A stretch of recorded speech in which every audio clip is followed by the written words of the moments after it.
Man, can you just stop and just listen to this for a moment, man? I think this might be very impactful for you. Man, I might be talking about your eternal life right here.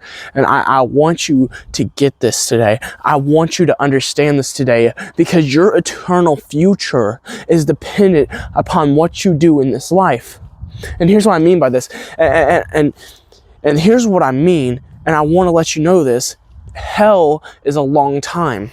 Man, some of you are watching this right now, and maybe you're thinking, man, Colton, if God is love, then He'll understand when I stand before Him. If God is love, then it won't be that bad. That if God is love, then I'll be okay. I'm here to tell you today, and I'm warning you today, you won't be. God is love. Man, he is. I love the song. Reckless Love. And I don't think God's love is reckless, but I love that song because the meaning behind it is it looks reckless. I mean, God's love was sending His Son to die for you. That was His love. But what I think you don't understand today, or maybe you do and you're not taking this seriously, is this. God has wrath as well. He is a just God. He gives the utmost justice. There is nobody who is more just than Him. And I'm here to tell you today that there is a heaven, that there is a hell, and that one day when you stand before God, you will have to give an account of your life. Every last little thing you do. Man, and I want to tell you today that if you've read the Old Testament, you know and you've seen what God's wrath is. You've seen God's wrath. Well, I guess you haven't seen it, but you read it. I'm here to tell you today, though, that hell is a long time. Man, you can be in hell for 1,000 years and you have not even started.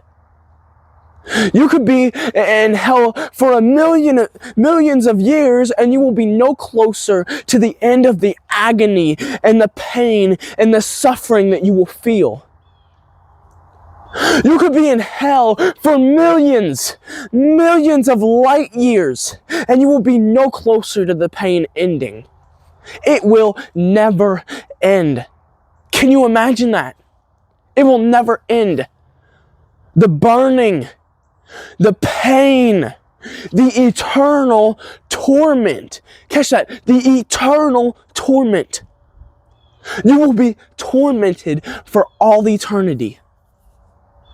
Man, that should strike some fear into you, and I don't mean to scare you today. At least, let me put it this way. I am scared by the thought of that, being forever tormented in hell, being with the devil and his demons in the lake of fire forever and ever. That scares me, and I don't mean to scare you if it does, but I'm here to tell you today that that is the cost. That what you choose today here on this earth matters. Man, maybe you're saying, man, that's just a little sin. You disobeyed man, if you're a kid, you disobeyed your parents, you're going, well, it's not that big of a deal. Or you told a lie. Or you stole something. Or you're coveting what your neighbor has. And by neighbor, I just mean anybody else. Man, maybe it's what we label as a big sin, which I'm here to tell you that there is no big or little sin. It is all an abomination to God. It's all bad to God. It's unholy to God. There is no bigger or lesser. It's all bad. It'll all put you in hell.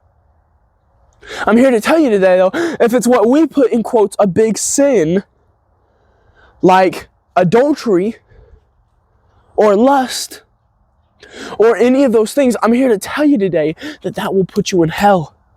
And I'm also here to tell you today that nobody's perfect, man. Even if you haven't done what we call a big sin, you have to sin. That's just our human nature. The Bible tells us that we are born with a sinful nature.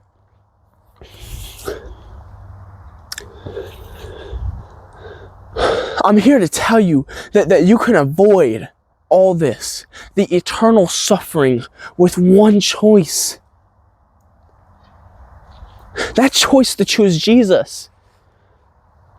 Man, when you're in hell, Do you want, in your torment, in your pain, do you want to regret that choice that you didn't choose today to follow Jesus? That choice to not accept God's mercy and grace and His love today. Man, everything boils down to this. It is your choice. God has given you free will. You have free will. It is your choice to choose life or death. He has provided the way for you to have life, and there is a way for you to have death. And it is your choice to choose which one you go. You can go down the narrow path, or you can go down the broad path. And I hate to say it, but there will be so many more people on that broad path than the narrow path. So the question you got to ask yourself is this: what will you be on? What path will you choose to be on today? You are not promised your next breath. You are not promised your next breath. We are a speck of time. We only have a speck of time.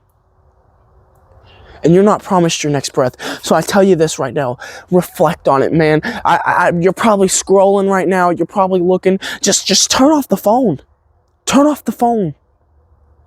Look inward at the heart. Are you truly following God or not? And I want to leave you with this verse right here. It's James 4:13. This is in the ESV, and you should read it yourself out of your own Bible. I believe that reading it yourself is an amazing way. Man, even when I have pastors who preach to me, I read it out of my own Bible. Or I'll go back later and read it out of my own Bible.